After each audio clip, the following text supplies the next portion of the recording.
une ce soir, Laurent Bernier accuse l'État de se défausser sur le dossier des sargasses. Pour lui, le plan Pulsar proposé par le gouvernement est inacceptable. Il demande l'application du principe pollueur-payeur. Et la fédération Entreprendre pour apprendre s'installera prochainement en Guadeloupe. Il s'agit d'un programme national qui vise à inciter les jeunes dès l'âge de 12 ans à développer leur esprit d'initiative en créant leur propre entreprise. Le président Julien Leclerc sera l'invité de ce jour-là. Et ce lundi 7 mai marquait la journée mondiale des orphelins du sida, celle d'autres victimes de l'épidémie, ces enfants qui ont perdu leurs parents atteints par le VIH. L'occasion de nous raconter votre vision de la maladie. Et enfin, nous irons au Palais des Sports, le Raffles-Celle de Petit-Bourg, où était organisée aujourd'hui la 3e édition de la Robotic First. Les collégiens étaient invités à redoubler d'ingéniosité autour de projets ayant pour thème la problématique de l'eau. Bonsoir et bienvenue sur ATV Guadeloupe. Après des semaines d'attente, de tractation, le gouvernement a dévoilé la semaine dernière son plan pour en finir avec les sargasses, une série de mesures qui prévoit de soutenir financièrement les collectivités dans le ramassage des algues brunes. Un plan qui écarte de facto toute responsabilité directe de l'État dans la gestion de ce dossier. Une solution inacceptable pour le maire de Saint-François, Laurent Bernier. Il demande à ce que soit appliqué le principe de pollueur-payeur. Le reportage tout de suite d'Anne-Elisabeth Artsen et de Moïse Dexter qui se sont rendus à Saint-François. Et si on traitait le problème des sargasses avant l'échouage, c'est en tout cas la volonté du maire de Saint-François, dont la ville subit une nouvelle fois les conséquences de cette invasion d'algues. C'est 1% de ce qui est dans la mer qui vient sur nos côtes. Alors, tout le monde a fait le compte. C'est bien en haute mer qu'il faut aller récupérer ces algues et pas attendre qu'elles se désagrègent, qu'on nous demande, nous communes, de créer des systèmes d'épandage. Mais la responsabilité de l'État, c'est justement de nous protéger. Et c'est pour ça que nous sommes en colère. Parce que nous considérons que l'État, minore le problème. Et il ne faut surtout pas faire passer ça pour une catastrophe naturelle, au sens où la loi aujourd'hui le précise. C'est surtout une pollution dont nous ne sommes, ni de près ni de loin, les responsables. Par principe de précaution, le maire a même dû fermer certains établissements scolaires proches du littoral impacté. Après que les enseignants, les directeurs d'établissement et l'inspecteur de l'éducation nationale dédié aux questions de sécurité et d'hygiène soient venus dans les établissements, après les mesures d'analyse qui ont été réalisées par l'agence régionale de santé, j'ai décidé de fermer 2 établissements qui ont réouvert ce matin. Il y en a un sur la route de la Pointe des Châteaux et un dans la zone touristique de la Marina. Mais il faut faire attention, il y a beaucoup de vent. Si ce vent chute, les émanations et d'H2S et d'ammoniac reprendront. Et donc nous avons un nouveau cas dans le bourg, avec une école dont les enfants se plaignent et le personnel se plaint d'avoir des picotements dans la gorge. Et nous ne sommes pas médecins. Notre devoir, c'est la précaution. Le maire souhaite par ailleurs que les fonds européens et ceux de l'État soient utilisés pour l'achat de bateaux et d'équipements pour le stockage de ces algues dans l'océan, plus inoffensives en pleine mer qu'échouées sur nos plages. Et l'État met-il suffisamment de moyens sur la table pour lutter contre les sargasses? On écoute tout de suite vos réactions recueillies par Anne-Elisabeth Artsen et par Moïse Dexter. Non, je ne pense pas. Parce qu'ils doivent acheter le matériel qu'il faut pour enlever les sargasses, ça coûte cher. Et je pense que la dotation qu'ils ont donnée, c'est pas assez. Parce que je ne vois pas que ça avance en fait. Le problème de sargasses, il est récurrent. Enfin, c'est tout le temps, donc je ne vois pas l'évolution. Il y a 3 départements, il y a une certaine somme à partager, et il y a beaucoup de sargasses. On dirait qu'il n'y a pas assez d'argent. Voilà. Pour chaque département, c'est un petit peu insuffisant, je dirais. Donc ça fait le problème des sargasses. Il faut que le Guadeloupéen se surprenne, mais ce n'est pas toujours l'État. L'État, c'est pas un bon papa. Alors peut-être qu'ils n'en mettent pas suffisamment. Maintenant, est-ce qu'ils en ont pour pouvoir mettre? Peut-être que c'est pas forcément une priorité pour eux. Ils mettent suffisamment d'argent, mais est-ce que c'est ça qui va régler le problème? Vu que ça sort depuis dans l'océan, bon, je pense pas franchement qu'ils mettent suffisamment, qu'ils mettent beaucoup d'argent, hein, parce qu'on a déjà des déficits dans l'État. Ils mettent ce qu'ils peuvent. Pas du tout, ils se fichent de nous. Si c'était en Bretagne ou en Normandie, ils mettraient tous les moyens pour régler le problème. On ne les intéresse pas. On les intéresse géographiquement parlant, c'est tout. Je pense qu'ils mettent de l'argent quand même pour essayer de nettoyer, mais il y en a tellement. Est-ce qu'effectivement, au niveau financier, on a les reins assez solides en Guadeloupe pour pouvoir traiter ce problème-là? Est-ce que l'État met les moyens? Je pense que pour l'instant, il y a eu une réunion vendredi dernier, il y a un certain nombre de points qui ont été définis.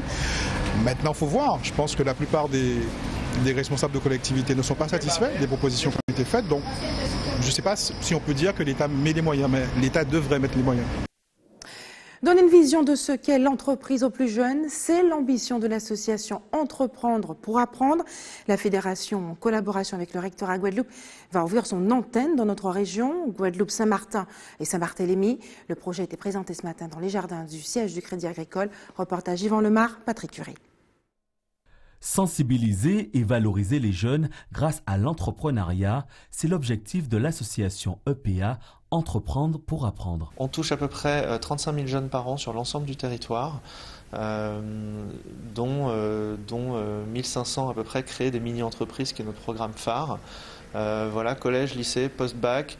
On a un programme aussi sur la découverte, plus des institutions qui sont autour et du monde économique, notamment pour le primaire. C'est une association qui fait travailler ensemble le monde de l'éducation nationale et le monde de l'entreprise, ce que beaucoup de gens disent impossible. On y arrive très bien, avec le sourire accessoirement, voilà, dans l'intérêt du jeune. Avec la collaboration du rectorat et de plusieurs collectivités, une association EPA Guadeloupe Saint-Barthélemy Saint-Martin sera créée cette année. En Guadeloupe, il y a une initiative qui s'appelle Entreprendre en lycée, qui existe en lycée et qui fonctionne très bien depuis 2002.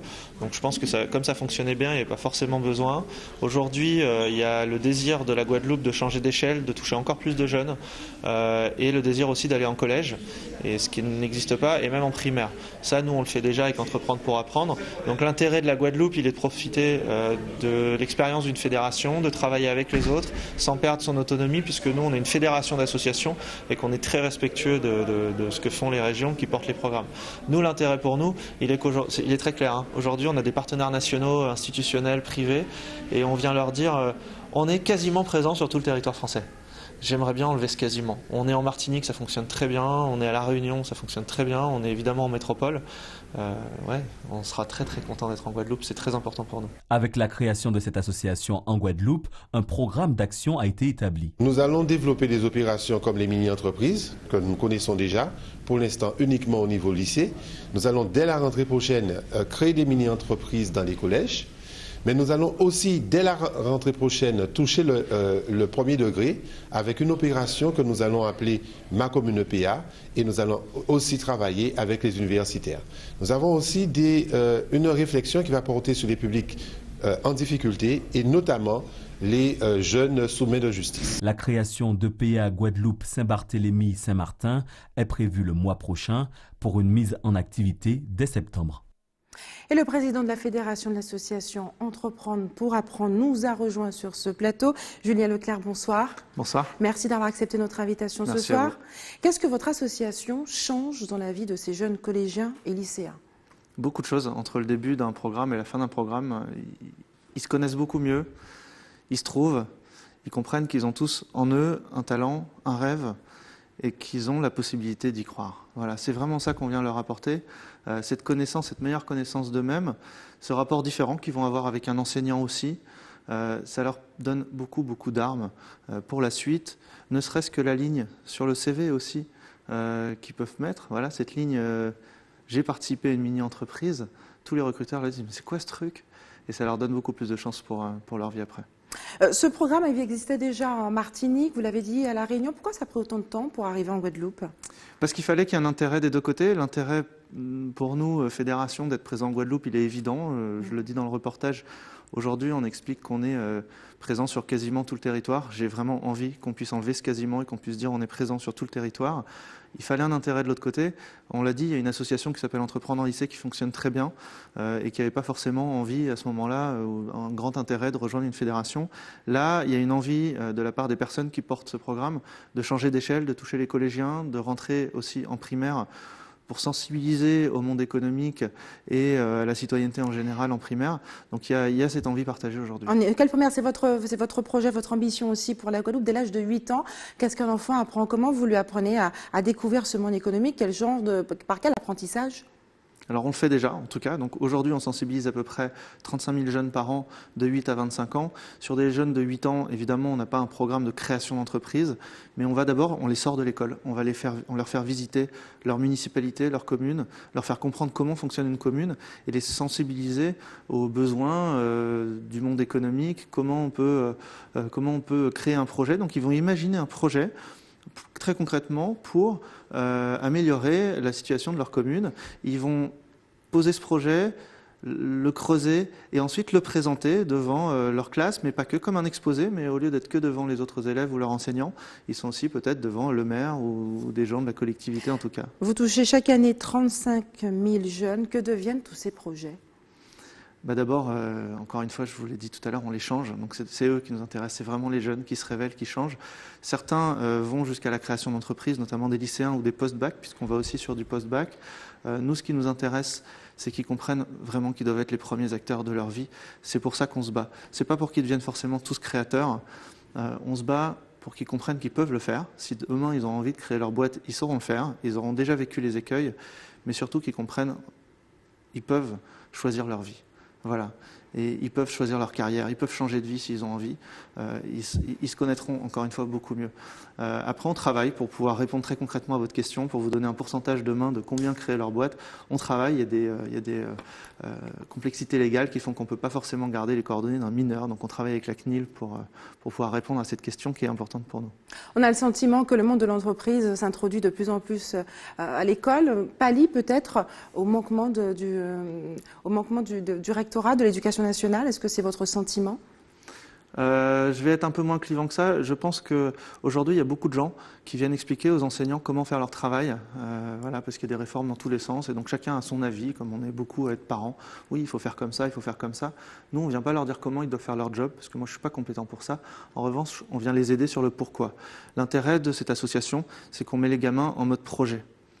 On les sort de ce qu'ils font tous les jours. Vous imaginez, vous, si tous les jours on vous dit tout est lundi, vont ressembler à ça, tout est mardi, vont ressembler à ça, tout est mercredi. Oui, voilà, ça change. On a besoin d'un quotidien qui est plus vivant que ça. Nous, on les sort de cette routine et on les met en mode projet. Ce mode projet les intéresse, les passionne, leur permet de découvrir leur enseignant différemment. Donc c'est comme ça qu'on rentre en tout cas. Oui, je ne sais pas si ça pallie à un manque, mais en tout cas, c'est totalement indispensable. Est-ce que vous avez des perspectives cette année pour justement l'association sera installée en Guadeloupe d'ici le mois de juin? Comment allez-vous démarrer cette année? On crée en juin-juillet, on a passé la journée à sensibiliser des établissements, on a rencontré une quinzaine de lycées ce matin, une vingtaine de collèges. On est en train de travailler pour rencontrer les acteurs du premier degré, on rencontre des partenaires dans 2 jours. Je pense qu'on part bien. En tout cas, moi, je suis très enthousiaste. Si on arrive à partir avec une trentaine ou une quarantaine de projets, la Guadeloupe démarrera, mais rejoindra très vite d'autres associations. Donc, je sens un vrai enthousiasme et un vrai besoin, en tout cas. Merci, Julien Leclerc, d'avoir accepté de répondre à nos questions ce soir. Je le disais en titre, ce lundi 7 marquait la journée mondiale des orphelins du sida, une problématique qui concerne particulièrement le continent africain. C'est une maladie qui continue, on le sait, de faire des ravages malgré les progrès de la médecine. L'occasion pour nous de connaître l'avis des Guadeloupéens sur ce fléau. Cette maladie mortelle est-elle aujourd'hui oubliée? C'est la question qu'a posée Yvan Lemar. On regarde son reportage. Franchement, je pense que oui, je trouve qu'on en parle de moins en moins et c'est dommage parce que du coup, les actes, on oublie des fois certains actes. Voilà, donc je pense que oui, on n'en parle pas assez. Il faudrait recommencer. Je pense qu'on n'en parle plus assez. On n'en parle plus assez. Mais j'ai l'impression qu'il y a des gens qui pensent que le problème est résolu avec la trithérapie alors qu'il est loin d'être le cas. Je trouve effectivement que c'est une maladie qu'on a oubliée parce qu'on vit comme si effectivement comme si elle n'existait pas. Parce qu'on voit effectivement que les jeunes font la menstruation protégée, etc. Ça continue alors que c'est quelque chose dont on nous a beaucoup parlé et effectivement je trouve qu'on nous en parle de moins en moins. Je pense que pour certaines personnes oui et pour d'autres non. Les personnes concernées principalement, celles qui ne le sont pas, eh bien elles entendent elles entendent parler de cette maladie, mais sans plus, je pense. C'est une maladie qui est parmi nous, c'est une maladie qui ne s'oublie pas. Certes, on vit plus longtemps maintenant grâce à certains médicaments. L'expérience de vie est plus prolongée, mais c'est une maladie qu'on n'oublie pas. Et je ne dirais pas que ce soit une maladie qu'on a oubliée, mais peut-être moins informée. parce que bon, il y a certains risques du sida qui ne sont pas forcément tous des risques à prendre au premier degré. Et je pense qu'il faut juste sensibiliser la population à ces risques. Mais je ne dirais pas quand même oublier parce que ça fait partie quand même une des maladies les plus importantes à travers le monde et tout. Donc bon, après c'est une question de sensibilisation. Et restez sur ATV Guadeloupe dans quelques minutes. Le café des parents en Guyane pour lutter contre les addictions des adolescents. Et puis la problématique de l'eau s'est invitée aujourd'hui à la 3e édition de la Robotique First au Palais des Sports de Pleurat-Flesselles de Petit-Bourg. Mais tout d'abord, en Guyane, de nouvelles initiatives émergent pour apprendre aux parents à détecter les addictions chez leurs adolescents, notamment celles liées au téléphone portable. Exemple avec le café des parents au lycée de Balata avec Jonathan Lariot d'ATV Guyane. Ils sont venus en nombre assister au premier café des parents au lycée de Balata cet après-midi. Le thème, les dangers du téléphone portable et les dérives sur Internet. Apprendre à détecter et réduire au maximum ces dangers. Tierfan, élève de première au lycée, y a assisté. J'ai appris qu'il y a plusieurs sortes de dangers, surtout sur les réseaux sociaux. Nous, les jeunes, on l'utilise beaucoup. Les intervenants nous ont appris qu'il y a des gens qui peuvent se tuer. Il y a plusieurs risques, en fait. Tu peux être harcelé, être obligé de changer d'établissement. Il y a beaucoup de gens qui sont parfois dans cette situation, qui aimeraient qu'on les aide. Pour les parents d'élèves présents, cette sensibilisation était bénéfique. Cette rencontre, c'est pour permettre aux parents d'échanger par rapport à toutes les violences que peuvent rencontrer les jeunes. Les violences via les réseaux sociaux, les harcèlements au niveau de l'école et au niveau aussi de tout ce qui peuvent, l'utilisation des portables que l'on sait où il y a des photos qui circulent, des vidéos, également les SMS. Et bien souvent, les jeunes n'ont pas conscience de la portée de ces transmissions. Répondant aux interrogations des parents en fonction de la portée des actes volontaires ou involontaires, la brigade de la prévention de la délinquance juvénile de la gendarmerie nationale arbore les collèges et lycées du département pour prévenir de ces dangers. Oui, c'est très important que les parents sachent la problématique des dangers qu'on trouve sur Internet et eux seront les meilleurs liens qu'il y a pour une famille, le papa ou la maman qui dit à ses enfants « attention, ça c'est dangereux ». Je pense que c'est que bénéfique de faire ce type de manifestation, ce type de rencontre. La direction du lycée Balata se félicite de cette manifestation. Le but, c'est principalement que les parents se rendent compte que leurs enfants font parfois des choses dont ils n'ont pas forcément conscience avec les téléphones portables et de leur montrer qu'ils peuvent tout simplement réguler peut-être ce que font un peu leurs enfants, que c'est pas un monde où ils n'ont pas leur place. On peut prévoir une série de séances pédagogiques avec les élèves ou de prendre des classes pour justement leur travailler avec eux sur ces points-là, parce que c'est qu'un début et après bien sûr l'action doit se prolonger parce que ça ne va pas tout faire. Un premier café des parents réussi qui tend à se renouveler avec cette fois-ci les principaux concernés. Et les nouvelles technologies peuvent être aussi au service de la population. Pour sa 3e année consécutive, le concours Robotique First, organisé par l'Archipel des Sciences, avait choisi comme thème la problématique de l'eau en Guadeloupe, un jeu d'enfant que nous racontent Linda Kayarsi et Patrick Curie. Donc le flotteur va activer une tige en utilisant le mouvement des vagues. Ça va enclencher le mécanisme et l'énergie sera produite et retransmise par câble et stockée par EDF. Cette année, le concours robotique First Guadeloupe fait la part belle à l'ingénierie de l'eau. En Guadeloupe, on ne peut pas dire qu'on sait gérer correctement l'eau, que ce soit dans l'utilisation domestique ou dans la fabrication d'électricité. Donc ça a été le moyen pour les élèves de se pencher sur le sujet pour qu'ils puissent peut-être demain résoudre les problèmes qu'on a aujourd'hui. Chaque équipe, 14 au total, a travaillé à la conception, la programmation de robots et mené des projets de recherche. Nous voulons réutiliser les eaux usées des douches parce qu'on utilise beaucoup trop d'eau potable et ça nous permettrait de réutiliser jusqu'à 20% de l'eau. Un travail d'équipe basé sur des valeurs pour espérer décrocher la première place du podium du concours. Il s'agit d'un robot qu'on doit programmer pour pouvoir faire des missions et le robot va accomplir ses missions pour avoir des points. Le robot, soit il peut tenir des trucs, des choses, des objets avec des bras ou bien il peut les déplacer avec la programmation. L'événement, organisé en collaboration avec Archipel des Sciences, s'inscrit dans le cadre d'une compétition de robotique internationale, le challenge First Lego League, qui a lieu dans plus de 60 pays, faisant participer plus de 200 000 jeunes. Et puis au même moment avait lieu et sur le même site les Olympiades des sciences de l'ingénieur, un concours réservé aux plus grands qui accordait une large place à l'innovation technologique. Linda Kayarsi, Karen Diama. Pour la 9e édition des Olympiades de sciences de l'ingénieur, ces lycéens ont rivalisé d'ingéniosité. En fait, on a inventé un drone qui permet de réduire le temps d'intervention des sauveteurs en mer. Il remplace, en fait, il aide la personne qui est censée partir de la plage pour aller porter assistance à une personne qui est en train de se noyer. En fait, le drone, il décolle avec une bouée, il va jusqu'à la personne et il largue la bouée près de la personne. Donc la personne n'a plus qu'à mettre la bouée et il attend les bateaux et les hélicoptères pour venir le chercher. Des projets innovants qu'il faut défendre devant un jury. Les critères retenus, la démarche des sciences industrielles de l'ingénieur, le caractère pluritechnologique et innovant de la réalisation.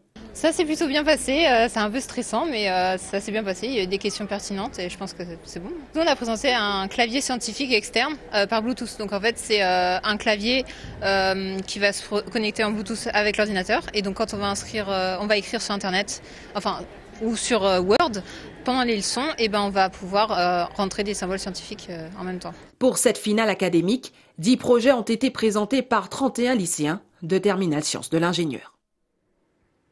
Ça, c'est la Guadeloupe qui gagne. C'est l'heure des informations pratiques. Maintenant, faites des réserves d'eau si vous habitez à Capesterre, au Saint et dans le centre-ville des Abîmes. Les coupures sont prévues chez vous demain soir à compter de 18h. Et puis, l'équipe de l'établissement français du sang vous donne rendez-vous demain sur le boulevard, directement au siège de l'EFS à partir de 8h du matin jusqu'à 15h30. Enfin, si vous avez des informations à nous communiquer, n'hésitez pas à nous appeler au 60 11 2 fois. Voilà, c'est la fin de notre édition locale et régionale. Avant de se quitter, je vous rappelle les principaux titres de ce lundi 7 mai. Nous l'avons vu ce soir. Le maire de Saint-François, Laurent Bernier, qui accuse l'État de se défausser sur le dossier des sargasses. Pour lui, le plan Pulsar proposé par le gouvernement est inacceptable. Il demande l'application du principe pollueur-payeur. Et la fédération Entreprendre pour apprendre s'installera prochainement en Guadeloupe d'ici le mois de juin. Il s'agit d'un programme national qui vise à inciter les jeunes dès l'âge de 12 ans à développer leur esprit d'initiative en créant leur propre entreprise. Le président Julien Leclerc était l'invité de ce journal. Et ce lundi marquait la journée mondiale des orphelins du sida, celle des victimes de l'épidémie, ces enfants qui ont perdu leurs parents atteints par la maladie. L'occasion pour nous, en tout cas, de vous interroger sur cette question qui concerne le monde entier, sur votre vision de la maladie. Et enfin, nous sommes allés au Palais des Sports, le Raflé-Celle de Petit-Bourg. Aujourd'hui avait lieu la 3e édition de la Robotique First. Les collégiens étaient invités à redoubler d'ingéniosité autour de projets ayant pour thème la problématique de l'eau en Guadeloupe. Merci d'avoir choisi ATV Guadeloupe. Je vous souhaite une excellente soirée. On se retrouve demain à 18h45.